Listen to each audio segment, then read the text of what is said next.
அன்பார்ந்த முருக பக்தர்களுக்கு வணக்கம்.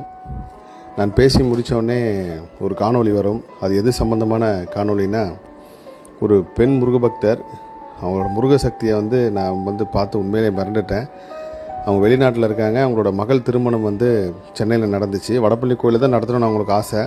ஆனால் நடத்த முடியாமல் போய் வடப்பள்ளி பகுதியிலே இருக்கிற ஒரு ஹோட்டலில் நடந்துச்சு அவங்க கல்யாணம். கடைசி நேரத்தில் அம்மாவுக்கு விசா கிடைக்காம போயிடுச்சு. அந்த அம்மா எனக்கு ஃபோன் பண்ணாங்க. ஃபோன் பண்ணி முருக பக்தி பேசினாங்க. அவங்களோட முருக பக்தி நான் ரொம்ப கேட்டு மெய் சிரித்து போனேன். அப்போ அவங்க சொன்னாங்க, எங்களால் வர முடியாது, நீங்கள் அப்பா அம்மா ஸ்தானத்துலேருந்து போய் என் பொண்ணை வாழ்த்தணுன்னாங்க. நான் முதல்ல மறுத்துட்டேன். அதுக்கப்புறம் முருகர்கிட்ட உத்தரவு கேட்டு முடிஞ்சால் போங்கன்னாங்க. முருகர்கிட்ட உத்தரவு கேட்டேன், போகணுன்னு வந்துச்சு. அங்கே போனதுக்கப்புறம் தான் தெரிஞ்சுது, முருகர் உண்மையிலே இவங்க பக்திக்காக தான் நம்மளை அங்கே போக வச்சுருக்காருன்னு சொல்லி. அப்பேற்பட்ட அற்புதமான ஒரு முருகர் சிலையை அங்கே வச்சுருந்தாங்க. முருகர் சிலைக்கு முன்னாடி தான் அவங்களுக்கு திருமணமே நடந்துச்சு.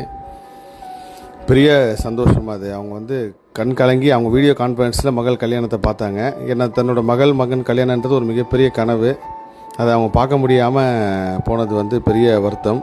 நான் அங்கே போய் ஆசீர்வாதம் பண்ணிவிட்டு அவங்களுக்கு அங்கே வீடியோ கான்ஃபரன்ஸ்லேயும் பேசுறது அவங்களுக்கு அவ்வளோ பெரிய சந்தோஷம்.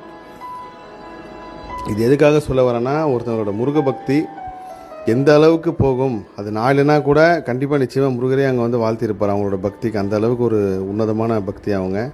அந்த காணொளி பாருங்கள். அவங்க அம்மாவும் எனக்கு ஒரு பேசி வீடியோ அனுப்பிச்சிருக்காங்க. அதையும் நான் பதிவு செய்கிறேன். எல்லா